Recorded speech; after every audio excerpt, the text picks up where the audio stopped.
Hai teman-teman, perkenalkan nama aku Jati Pamungkas dan pada kesempatan kali ini aku akan membawakan materi array. Di sini kita akan mempelajari konsep serta analoginya agar seru ya teman-teman. Oke, next. Oke, pertama kita akan belajar tentang apa itu array. Array atau larik merupakan suatu struktur data yang dapat menampung banyak nilai dalam satu variabel. Jadi array itu kita bisa ibaratnya sebagai kumpulan data ya kan, dalam satu variabel nih teman-teman gitu kan. Dan kemudian tipe data pada array sendiri dapat berbentuk sejenis ataupun tidak sejenis. Hal tersebut bergantung pada bahasa apa yang digunakan. Jadi nanti bisa aja tuh dalam satu array itu bisa mengandung satu jenis gitu kan, dan di bahasa lain itu bisa aja tuh arraynya itu bisa mengandung banyak jenis gitu loh kan, bukan cuma tipe datanya bukan cuma integer doang, tapi bisa integer, boolean, dan string dan segala macam gitu kan. Jadi intinya nggak monoton gitu, sehingga hal tersebut memberikan kita kemudahan ketika ingin menampung banyak data dalam satu variabel. Jadi kita nggak perlu tuh kayak nulisin satu-satu gitu. Kayak contoh variabel satu isinya nilainya satu, variabel dua nilainya dua gitu teman-teman. Next, contoh array pada bahasa pemrograman yang berbeda. Seperti yang aku udah jelasin ya, array in C++.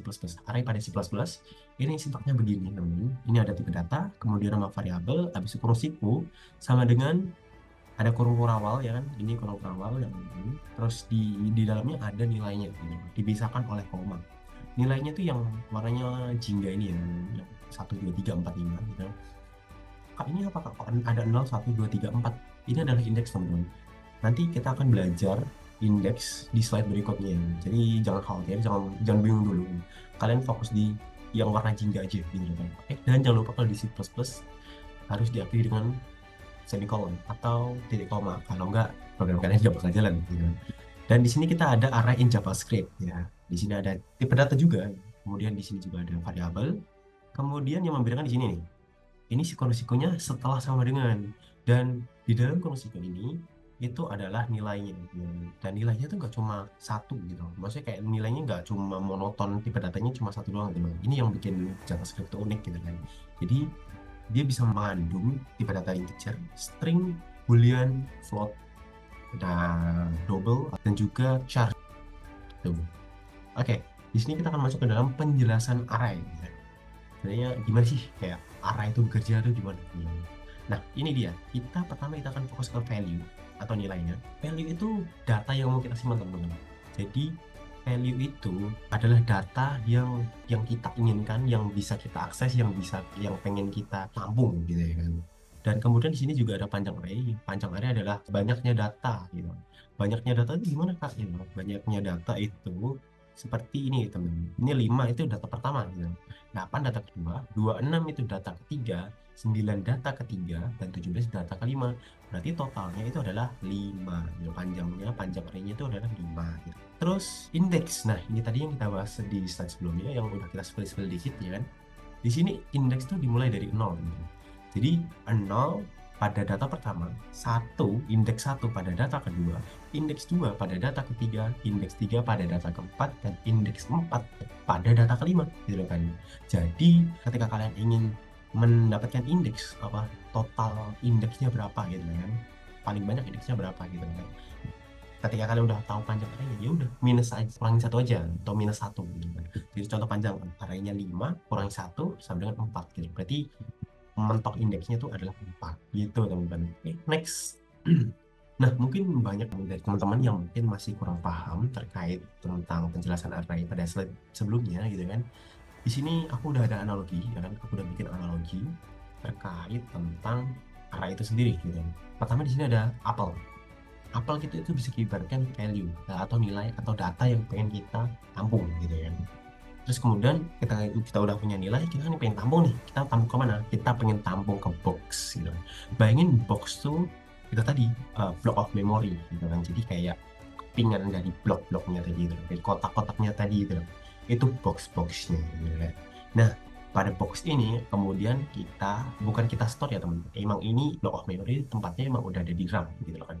Jadi ini ya kita bisa anggap bahwa box ini udah ada dimasukkan ke kontainer, dan kontainer itu kita bisa anggap sebagai RAM gitu ya teman.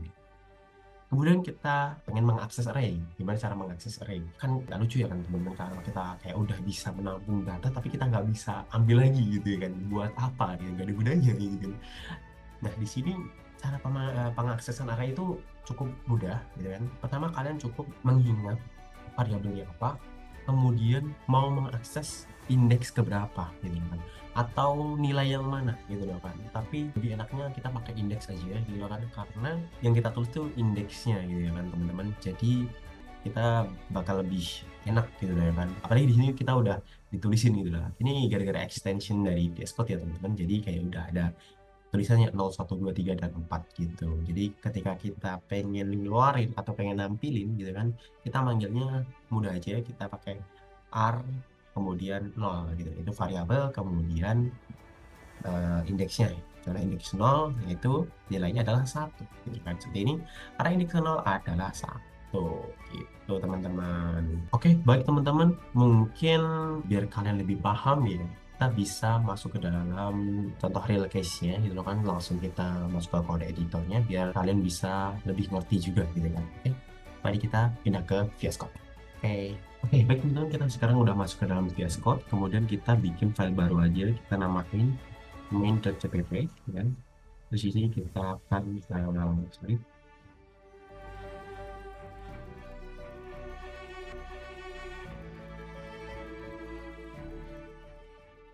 Jadi pertama, ketika kita pengen pendeklarasian area, oh ya ini aku contohnya di C++ ya teman-teman, biar kayak enak, soalnya ini menurutku lebih basic gitu kan.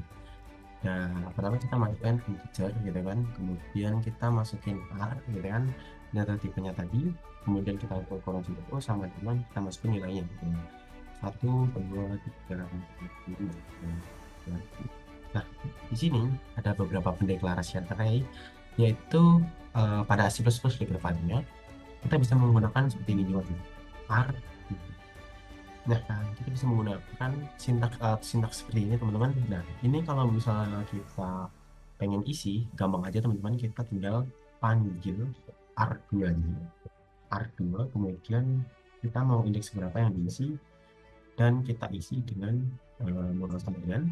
Habis itu kita tipenya integer ya teman-teman, jadi kita pakai angka. Terus kalau kita mau mengakses indeks yang untuk kita cout, kita akan mengakses ke array 2 indeks ke 0 ya. Kita nah di sini ketika kita jalankan gitu kan, kita jalankan, kita run code-nya. Nah, ini hasilnya bakal 3 teman-teman. Coba kita lihat, kita kita samakan, sama ya teman-teman. Nah, di sini kalian juga bisa mendeklarasikannya seperti ini. Jadi kalian masukin ke datanya dulu, kemudian kita masukkan R3, kemudian kita masukkan ya kan, ini aja, kita masukkan total data yang mau kita input, terus kemudian seperti ini. Jadi kita udah kasih limit tuh gitu kan. Kalau yang sebelumnya itu nggak ada limitnya teman-teman, jadi ketika kalian masukin sebanyak apapun tuh ya bakal tetap kedetek gitu kan. Tapi ketika kalian masukin seperti ini, 1, 2, 3, 4, 5, 6 gitu. Nah, di sini kalian bakal menemukan bahwa yang 6 itu error karena ini maksimal datanya cuma 6 gitu teman-teman. Jadi ya itu sesuaikan aja sama kemampuan kalian, yang mana yang cocok buat pengembangan program kalian. Jangan lupa semikolon ya, titik koma kan. Dan kita udah belajar cara pengaksesan array seperti ini ya teman-teman. Jadi kalian cukup ingat variabelnya, kemudian indeks mana yang akan kalian akses gitu teman-teman. Baik teman-teman, setelah itu kita akan masuk ke dalam kesimpulan ya kan. Kesimpulan yang bisa kita tarik pada materi array ini adalah array merupakan salah satu struktur data yang sering digunakan ketika ingin membuat suatu aplikasi ataupun program. Dengan menggunakan array, kita dapat membuat program kita menjadi lebih efisien.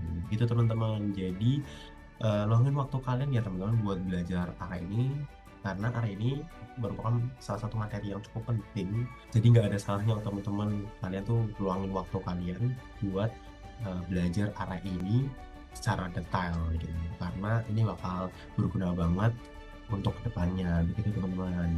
Baik, mungkin cukup sekian teman-teman materi array yang bisa aku sampaikan kepada kalian. Kalau misalnya aku ada salah kata, mohon maaf. See you next time. Bye.